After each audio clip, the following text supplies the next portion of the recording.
icyaba cyiza umuntu uzi wese ko atunze uwo muhebyi mu rugo rwe yamugira inama yo kubivamo hakiri kare mbere y'uko wajya gukoreshwa imbaraga kugira ngo tumufate. Ntabwo dushobora kubasha guca ako kagozi mu gihe twese tudafatanyije. Ubwiye ngo igishoro cya mbere ni iki?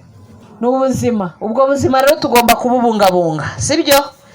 Tububungabunga, tubwitaho, yaba mu mibereho ya buri munsi, ariko noneho tunaburinda ibyabwangiza.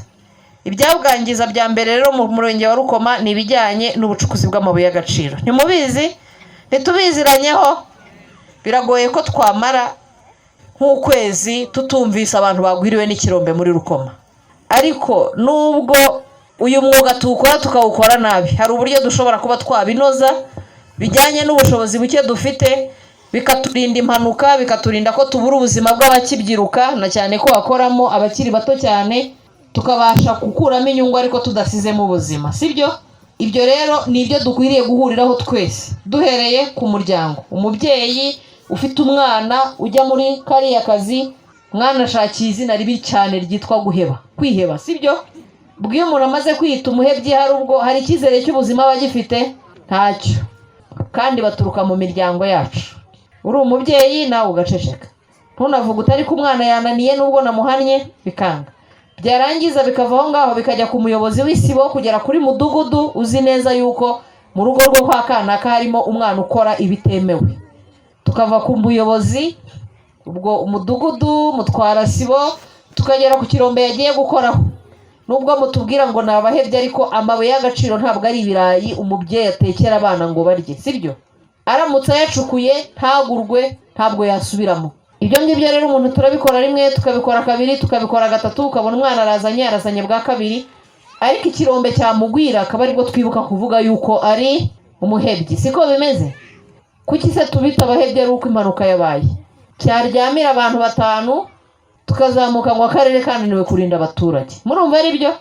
Icyo ni kimwe mu bitubangamiye hano mu murenge wa Rukoma, tuburiramo abaturage bagifite imbaraga zo gukorera igihugu kandi bagakwiriye kubaho bakabaho neza. Nubwo ubuzima bwakugora ariko ukabikora wizeye, sibyo? Ntabwo twakumira urupfu, ariko noneho kurwishyira ukanarwishyira ukiri muto, byo ntabwo ari byiza. Ndagira ngo rero dufatanye twongere tubitekerezeho, turebe ko twabungabunga ubuzima bw'imiryango yacu, bw'abana bacu, tugacukura amabuye mu buryo bwemewe, tugafatanya gukumira, kandi twese dufatanyije byashoboka. Nubwo nabivuze hari simbigarukeho cyane, ariko aya mabuye aba bahebyi bacukura agurwa n'abafite ibyangombwa. Agurwa nande? Hari uruhare rwacu nka leta n'inzego z'umutekano, hari uruhare rw'abaturage. Ubwo abo bahebyi murabazi, mudufashe mu batubwire tubamenye. Nimushaka mujye mwandika udupapuro tw'abantu tumenye ngo ahangaha ni abanyogosi, ni abahebyi, dufatanye. Ariko namwe nka kampani Komika mufite nimwe ba mbere mufite umutekano w'imbago z'ikirombe cyanyu mu biganza byanyu kurusha undi uwo ari we wese. Yego, bivuga ngo murashaka nyine abarinzi bafite ubushobozi babafasha kurinda aho ngaho bakomeza bagacira amazi.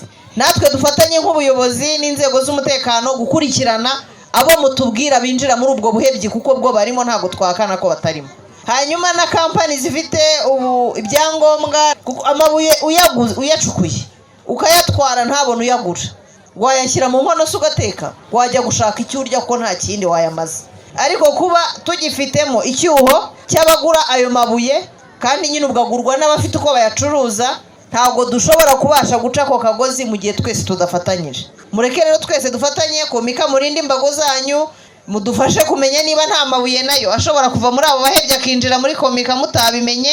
N'izindi kampani dufatanye n'ubuyobozi, nibwo dushobora kugira igisubizo nibura cyaramba kuri iki kibazo, kuko n'amazina yabo turayazi. Rwose ayo mazina mudufashe urwo rutonde mu rukore, mu rutugezeho n'inzego z'umutekano, hanyuma dufatanye kubashaka. Icyaba cyiza umuntu uzi wese ko atunze uwo muhebyi mu rugo rwe yamugira inama yo kubivamo hakiri kare mbere y'uko wajya gukoreshwa imbaraga kugira ngo tumufate.